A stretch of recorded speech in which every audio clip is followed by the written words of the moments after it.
How you doing and welcome. My name is Dave Qukslvr and this is QukNotes.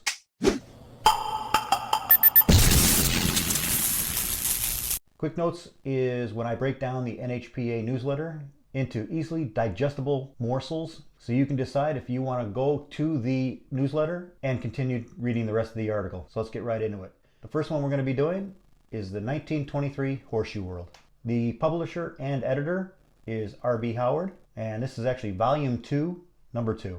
And this was distributed in February 1st of 1923. The annual subscription to this newsletter was $1. And the front cover of this edition starts out with the Williams Park in St. Petersburg. And on the inside cover, it contains an ad for National Standard horseshoes. Back in 1923, it states that a pair of horseshoes was $2.50. And as you can see, back in 1923, the horseshoes didn't have hooks. So obviously they were called hookless horseshoes. And on the bottom of that advertisement, you can see that they actually sold the National Standard stakeholder. And those stakeholders sold for $4.75 a pair. The first headline is "Stage is set for tourney February 19." It says in the article that the cash prize was a total of $3,000. And it states that the first place men's will receive $500 and second place will receive $300. And it also states that the women's cash prizes are $75 for first place and $35 for second place. And to finish off this article, it talks about some champions coming back and playing in this event, and one of those was C.C. Davis. The center picture is of an Ohio pitcher named Russell Torbert.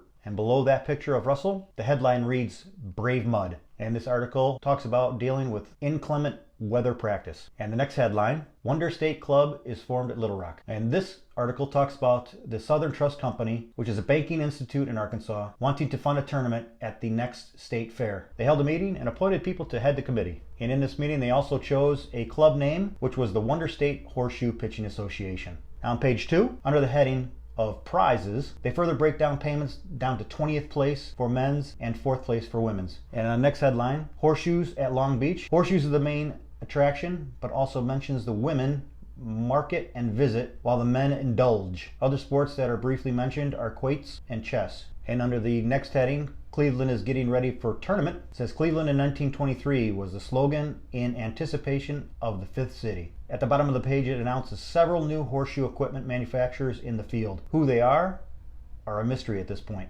Let's take a look at page 3 now. Headline reads, "Tacoma, Washington." They state some stats of local members hoping to entice participation. On the last paragraph of the article, it gives dimensions of 30 feet by 50 feet and states it fits 5 courts in that building. Oh, wow, talk about tight quarters. Those pits are crammed close together. Let's take a look at the "Steve explains the game." That's Vincent Stevens instructs other pitchers on how to play the game. Number entering national event talks about Akron, Ohio having a nice turnout in Petersburg, Florida. Who's who? This little article mentions a worker at a Des Moines, Iowa event. Just giving props to others that volunteer their time to the sport. And it says Cleveland Horseshoe Courts. It actually says free admission. 15 courts on Superior Avenue and 49th Avenue. And looking at page 4, headline reads, "William Park, where people gather." And this is a nicely written, very long article. Please visit the page to indulge in this article. It is well written, so you might want to actually check that out if you're interested in that. The next headline is "A real indoor court." It talks about an indoor court in Anderson, Indiana, and it's a very tiny blurb. Page 5 here. Cleveland, Ohio notes. This talks about 2 clubs meeting and duking it out. Gordon Park Horseshoe Club and Wade Park Horseshoe Club, and ends up that Gordon Park Club won 19-6 in this meeting. And they post a lot of names and stats in that article. And the next article talks about a 16-year-old by the name of E. Wilkerson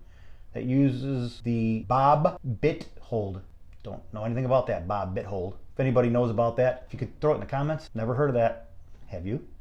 Next headline is the Smith-Tanner game scores. This article talks about one matchup in Anchor, Illinois between these 2 gentlemen. It shows all games plus stats for 8 games. And then we go to Minneapolis. This article talks about the finest indoor courts in the country. This goes on for 3 paragraphs about what happened there on any given weekend.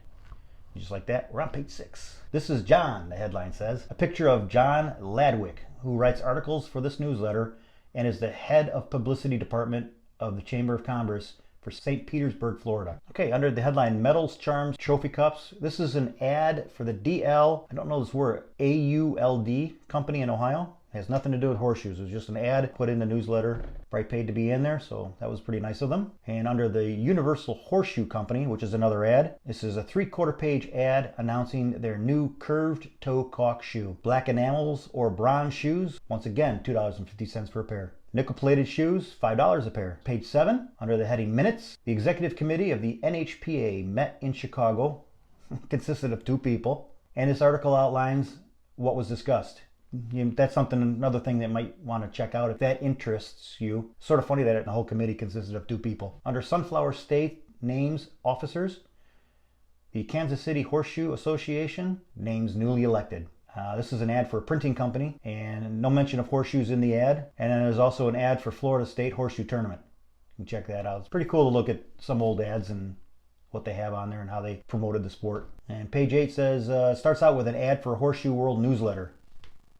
Under the heading Official Organ, and it says at the Chicago meeting, this newsletter was adopted as the official organ for the NHPA. Under the heading We Want to Help, the newsletter pledges to help try and get 20,000 male subscribers and 1,000 female subscribers, and that would be 21,000 that the newsletter would bring in for that year. If 21,000 was broken down into what that's worth in 2023, that'd be $366,000 they were looking to bring in from this newsletter. It's pretty impressive. That doesn't say if they made that deadline. Maybe in some future newsletters we'll find out if they actually got that. Appendicitis kept away by ancient sport. John Hogg Miller says barnyard golf has kept him healthy into his 80s. So that's a little article about John Hogg Miller.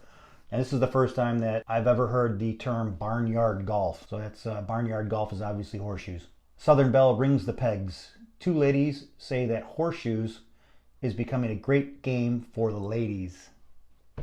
It's sort of weird that it's becoming. So 1923, glad to see that though. Under the next heading, Fowler is after champ's crown.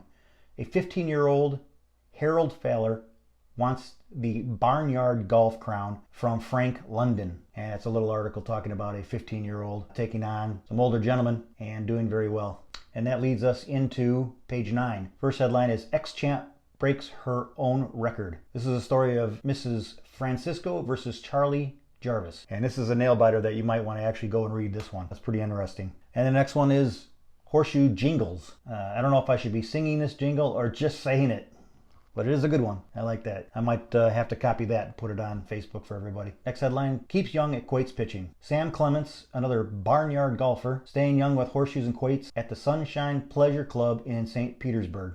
And the next one is The Boys Earn Money. Contact the Horseshoe World and give us your name, address, and age. No thanks, you weirdo. That's something you won't see any ads in this day and age. Things were a little different back then, I guess. And the next one is the Umatilla Club has 60 members. 60 people in 4 courts.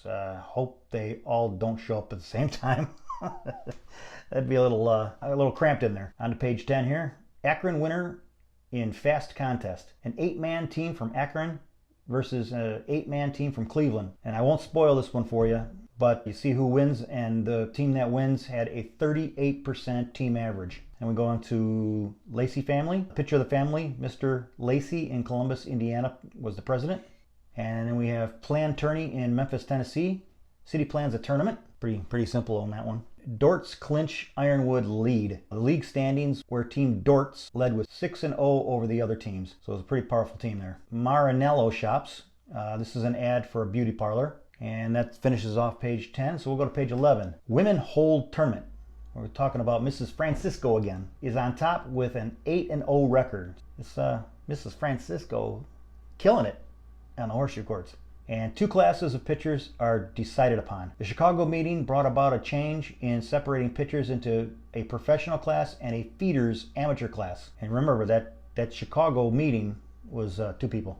As a 2-people committee. Here's a letter to the editor. This letter outlines some interesting must-haves to participate in the tournament, and in today's standards, they are quite high. Definitely check out this article. The next one is the McGill Metal Company. This is an ad that says shoes come stamped with owner's name on them for $3 a pair. So the shoes are probably $2.50, and then to have your name stamped on them is another 50 cents. So I'd say that's pretty interesting. I wonder if Paul Weiss has an example of shoes that are bought like that and stamped with somebody's name on them. Coming into page 12 here, Evans writes shoe article. A baseball writer pens an article on horseshoes. Sort of nice. He starts out talking about baseball and then works right into horseshoes, and seems like he's pretty well versed on horseshoe pitching too. An exciting day at Cleveland, Ohio. It says the Cleveland club had 12 wins and the Akron club had 52 wins. Issues shoe defy. A 17-year-old challenges any youth to take him on in a game of horseshoes for the championship title. So he's putting his championship title on the line to any takers. Blair Nunmaker beat the club president and another man in Miami. So Blair is the 17-year-old. And then it goes Canton Indoor Courts ad. The courts are in a local storage facility. This is pretty cool. It's sort of like you have a business and you want to incorporate horseshoes in any way you can. So you're just finding little places inside your business to throw up some horseshoe courts and get some people in there. And under that is NMC Company horseshoe ad. Malleable horseshoes, right for prices. Hopefully they're around $2.50 like the other pairs. And on page 13 we see a good way to organize club. Minnesota Club outlines how they want their club organized. This is a sort of a boring article. Nothing that I saw in it really jumped out at me as being something you might want to go check out. Next article is the Lucky Ringer Company. It's an ad. It says little or no rebound. Yeah, right. The next article is 75-year-old man is good pitcher. Fr King pitches all year by heading south when snow falls. So he's just basically a snowbird, and he's up in the north, and then as soon as the weather turns he goes down south and continues practicing. Page 14, we have progress made by league in St. Joseph County. This article talks about a club started in 1921 and already has a building and 175 members within 2 years. So that's pretty cool. I just pulled the most important part of the whole entire article out for you, that club was built so quickly. The Umico Horseshoe ad. The Union Malleable Iron Company out of East Moline, Illinois. They say if your local John Deere dealer cannot supply them, then write to the Iron Company and they'll take care of you. The next one is the W.J. Martin Company. That's another ad for non-skidding horseshoes. You'll see the extra little spikes on the blades there. Pretty interesting. And also in this ad they sell a stake, and it actually sort of looks like it's actually made to kill vampires, not play horseshoes on. And the last article on this page is the Cleveland is victors in game. And this is still talking about that matchup in Akron, Ohio against Cleveland. And on to page 15. Page 15. This is a big full page ad saying that if you pay $1 for an annual subscription to the newsletter, then you get a free membership into the NHPA. I don't know about you, but that seems like you're getting a total bargain right there. That's pretty incredible. For $1 to get the newsletter, and they're mailing out the newsletter. Think about that. They're mailing out the newsletter to your home, $1 a year, and you get, what is it, probably, I'm just guessing 12 issues mailed to your house, and free NHPA membership for that year too. That's pretty cool. So check out that ad. It's up here. You can take a look at it. Otherwise, you can visit the NHPA website and go into the 1923 section. And page 16 is Coué's Visit Affects Games. And this is Emile Coué. He's a psychologist who developed the conscious autosuggestion. The funny thing is you can actually use this to be successful in any sport, especially horseshoes. It doesn't have a lot of information about Emile in this article, but you can actually Google him and look up how to do that. 3 years after Emile visited, he passed away at age 69 in France. The next article is Reduced Fares Are Allowed. Rail travel can be used at a reduced rate just as long as 250 people at a minimum hold reduced fare certificates. This is a nice little perk for horseshoe pitchers back in the day. So if you can get 250 people to buy this reduced fare ticket, then the reduced fare will actually go into action. If you don't reach the minimum limit of 250, then they probably won't offer the fare at the reduced price. And that's another thing, is I'd like to find out a little more, do a little more research into this and find out if the 250 person minimum was met back in the day.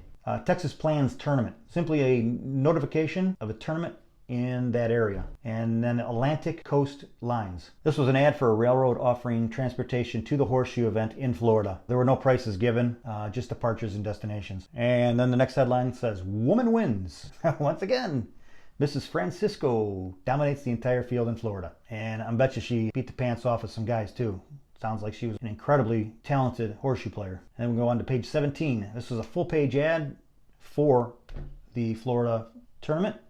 in St. Petersburg. And then we get on to page 18. This was a full page ad for Ross Stevens Horseshoe Company. This company was based out of Columbus, Ohio, and they sold the official standard 1923 model. And the normal price for these horseshoes were, take a guess, $2.50 a pair. And there you have it.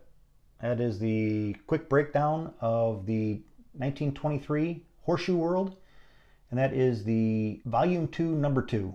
But it's actually the very first newsletter on the NHPA website. So if anything interests you, you can go ahead and go right into that, click on it, and read the rest. Otherwise, I hope you enjoyed my little breakdown of what was in this newsletter, and hope you found it entertaining. And if you did, check out my next video. I will be doing the next one in line, and I'll keep going until they're all done. So thanks for watching, and we'll see you. 1, 2, 3, 4.